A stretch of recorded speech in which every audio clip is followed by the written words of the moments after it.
அப்படின்னா சார் உங்கள் கார்டு மேலே இருக்கே பன்னோர் நம்பர் சொல்லு சார்னு மெசேஜ் அனுப்பி அந்த லிங்க் மூலியமா ஆன்லைன் மோசடியில் ஈடுபட்ட கும்பலை போலீசார் கைது பண்ணியிருக்காங்க. இல்ல அதிர்ச்சிகரமான தகவல் என்ன தெரியுமா? 22,735 சிம் கார்டு மட்டுமே இவங்க கிட்ட இருந்திருக்கு. 11 லேப்டாப், 19 கம்ப்யூட்டர், 292 செல்போனை பறிமுதல் பண்ணியிருக்காங்க. இரும்பு திரை படத்துல வர அர்ஜுன் மாதிரி இவங்க எக்கச்சக்கமான நெட்வொர்க்கை வச்சு பெருசா வேலை பார்த்திருக்காங்க. யார் இவங்கன்றத கொஞ்சம் விரிவா பார்ப்போம். கடந்த சில நாட்களுக்கு முன்னாடி காரைக்குடியை சார்ந்த முத்துக்கருப்பன்றவருடைய செல்போனுக்கு கடந்த மார்ச் 25ஆம் தேதி இரவு நேரத்தில் உங்களுடைய வங்கியை நாங்கள் பிளாக் பண்ண போகிறோம், உங்களுடைய பேங்க்கை நீங்கள் பேன் கார்டோட இணைக்கணும்னு சொல்லி ஒரு லிங்க் வந்திருக்கான். சரி, பேன் கார்டுக்கு லிங்க் பண்ணோம், எப்போவுமே எல்லாரும் சொல்கிறாங்களே லிங்கை பண்ணிடுவோம் அப்படின்னு அந்த லிங்கை கிளிக் பண்ண கொஞ்ச நேரத்திலேயே அவருடைய வங்கி கணக்குல இருந்து 99,000 ருபீஸ் ஆட்டையை போட்டிருக்காங்க. 99,000 ரூபாய் பணம் காணாமல் போன உடனே என்ன சார் நடக்குது ஒன்றுமே புரியலேன்னு முத்துக்கருப்பன் உடனே சிவகங்கை சைபர் கிரைம் போலீசார்கிட்ட போய் புகார் கொடுத்திருக்காரு. இந்த வழக்கு குறித்து விசாரணையை மேற்கொண்ட சைபர் கிரைம் கூடுதல் ஏடிஎஸ்பி நமச்சிவாயம்ன்றவர் அவருடைய தலைமையில தனிப்படை போலீசார் நியமிக்கப்பட்டு மெசேஜ் அனுப்பப்பட்ட அந்த செல்போன் முகவரி மூலமா விசாரணையை மேற்கொள்ள ஆரம்பிச்சாங்க.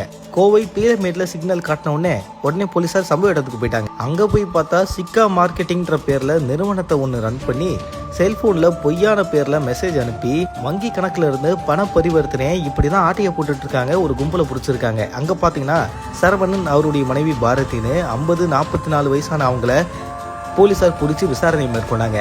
அந்த இடத்துல வேலை செஞ்ச 5 பெண்கள் ஆகியோர் மொத்தமா 7 பேரை கைது பண்ணியிருக்காங்க.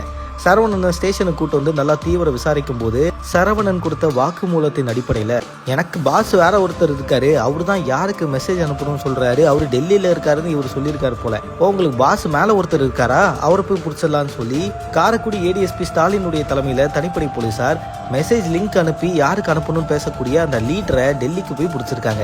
சையதோ ரகீப் குர்ஷித் அப்படின்னு அழைக்கப்படுற 23 வயசான அந்த நபரை டெல்லிக்கு போயிட்டு கைது பண்ணியிருக்காங்க.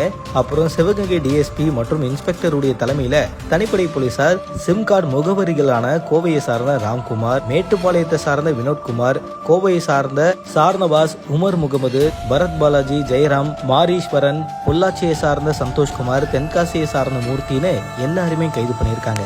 இவங்க கிட்ட இருந்து கிட்டத்தட்ட 22,735 சிம் கார்டுகள், 11 laptop, 19 computer, 292 cellphone, ATM card, passbook, cheque புக்குன்னு எல்லாத்தையுமே பறிமுதல் பண்ணியிருக்காங்க. யார் சாமி நீங்க இவ்வளவு பெரிய நெட்வொர்க் வச்சு ரன் பண்ணிட்டு இருக்கீங்கன்னு போலீசாருக்கே சமஷாக்கு. இவங்க கிட்ட தீவிரமான விசாரணையை மேற்கொண்டுட்டு இருக்காங்க. இந்த விஷயம் அதிர்ச்சியை உருவாக்கியிருக்கு. ஏதாவது லிங்க் தேவையில்லாம வந்தா அபிஷியல் அக்கௌண்ட்ல இருந்து வராத பட்சத்துல எந்த ஒரு லிங்க்குமே தேவையில்லாம கிளிக் பண்ணாதீங்க, அது ஆபத்துக்குரியதுன்னு பல வாட்டி சைபர் கிரைம் போலீசாரும் வார்னிங் கொடுத்திருக்காங்க. நோட் பண்ணிக்கோங்க மக்களே. இந்த தகவலை பத்தி உங்களோட கருத்துக்களை தினேஷாக என் கூட கமெண்ட்ல தெரிவிங்க.